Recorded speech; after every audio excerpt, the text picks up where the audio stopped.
There are some horses walking up to my tent this morning.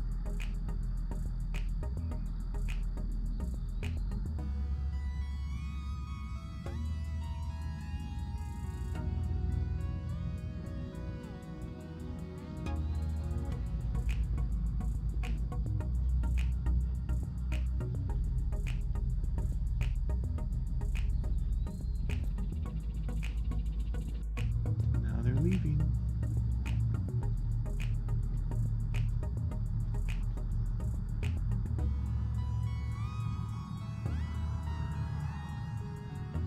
Here at Snowdale State Park in Oklahoma, just not far over the border from Arkansas. It's now the 20th of August. We were camping there and over there last night. A lot of dew, everything was wet. Took quite a while to pack up because of that. Mike was doing a little bit of a clutch adjustment on his bike, so slightly slower start this morning, but we need to check the maps. Mike, tiny state park. The bathrooms, I'll be honest, are kind of a bit nasty. Just need to be renovated. Oh, bad, right? So not much more than the size of a golf course. There's a nice lake down there. So we just had, it's the 20th of August. Just had breakfast at Lake Hudson General Store. Our campsite is right back behind those trees. Snowdale State Park. We're heading that way for 600 and something miles. Actually no, we're heading northwest, to tell a lie. But all of that's Oklahoma over there. Oklahoma.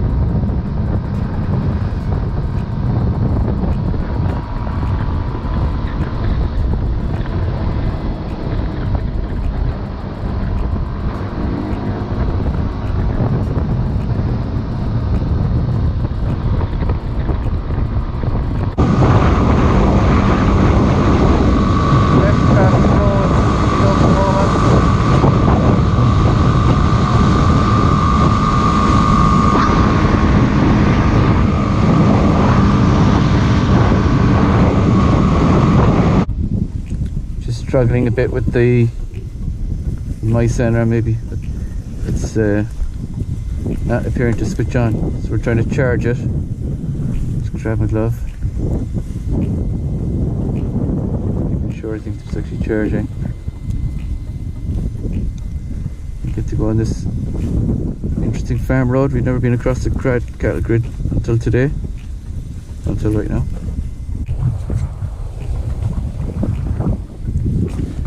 Old school. Yes. Hand signals, turn around. Okay.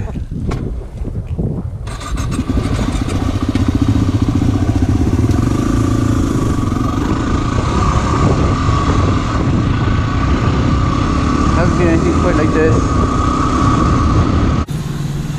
Can you get past me? Yeah, I could probably make her alright. Okay. Let's move your bike to the right a little bit.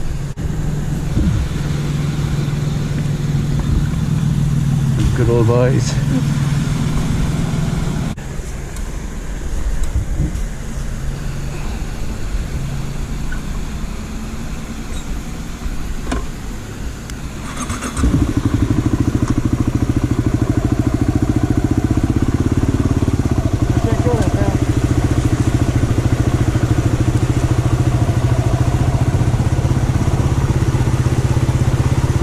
Okay. Feel it on my feet. I couldn't feel it on the bike at all. It's interesting. It's pretty fast flowing though.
Mike's hose is doing. Might put radiator hose in there to try and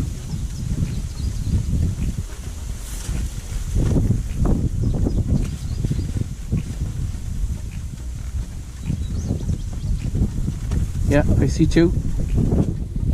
What's that? I see two. Yep. The bus still there, yeah. Yep. And my tank pannier fell off. So I have to adjust that.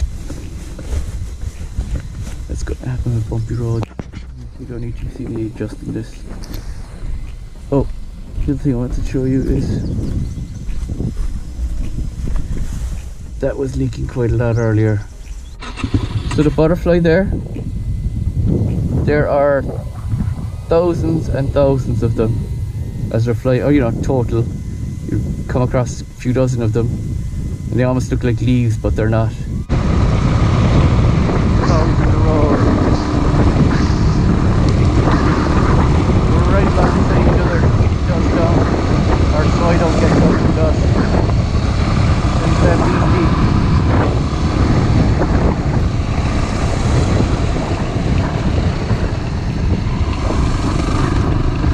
Got horns on him.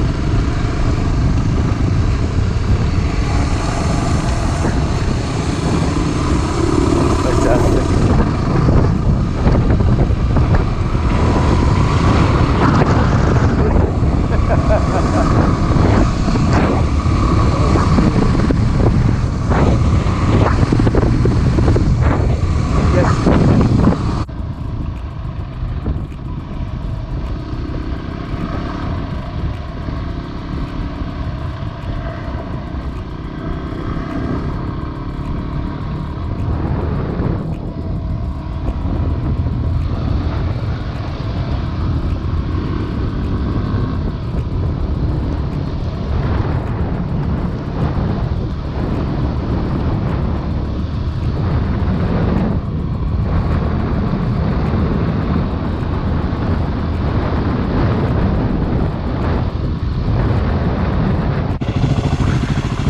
Oh my gosh, look at that. What is it?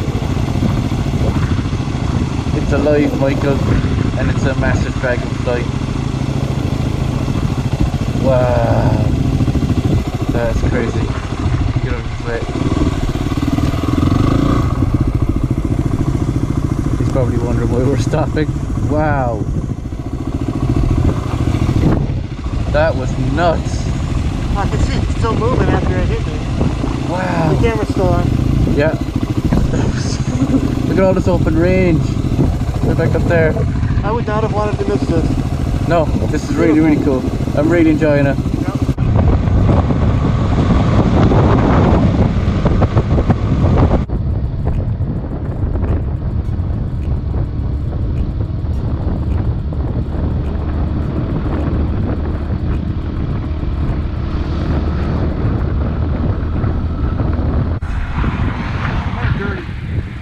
Still dirty? Probably need a little water. Yeah. Actually, I'll keep recording on this because it's kind of entertaining. That is nice of it. Why is it hardly working? Alright, now wipe it out.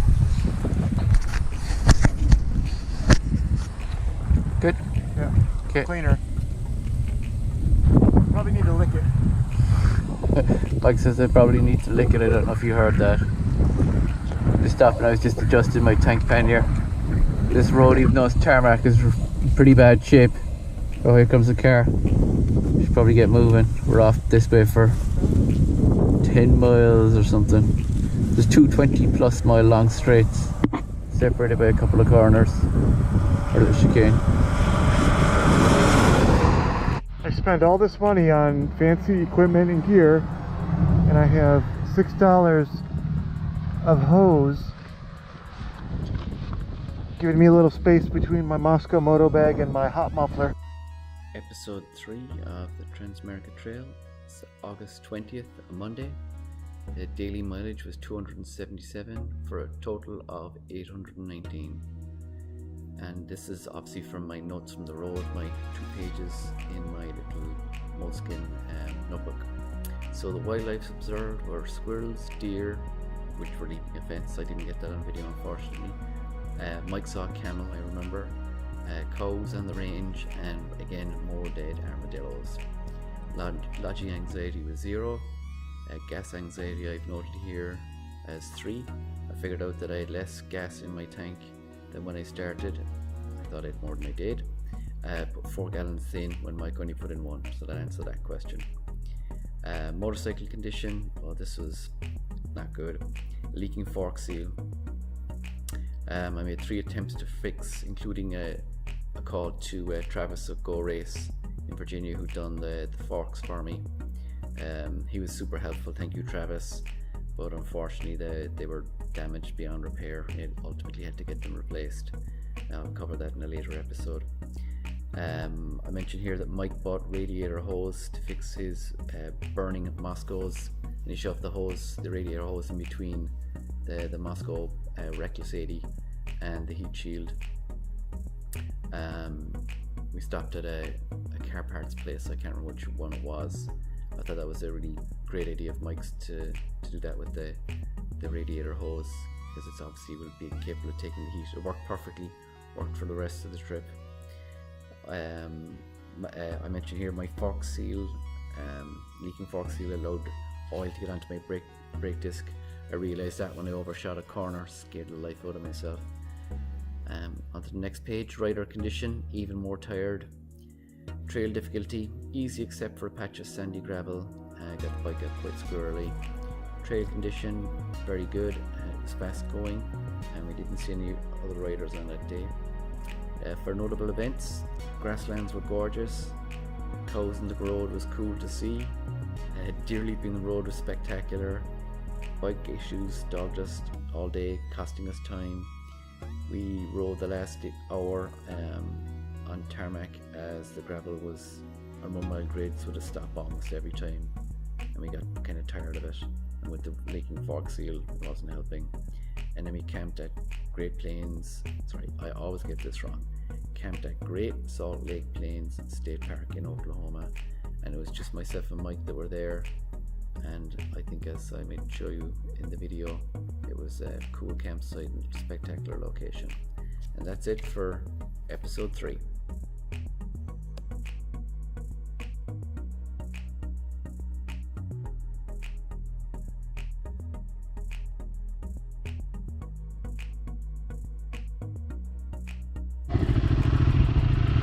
I wouldn't object to a paved road. Okay. If we gotta stop every mile. Yeah, no, I've seen the beauty of the grasslands, and this is not it. okay. No, it's not it. No. No.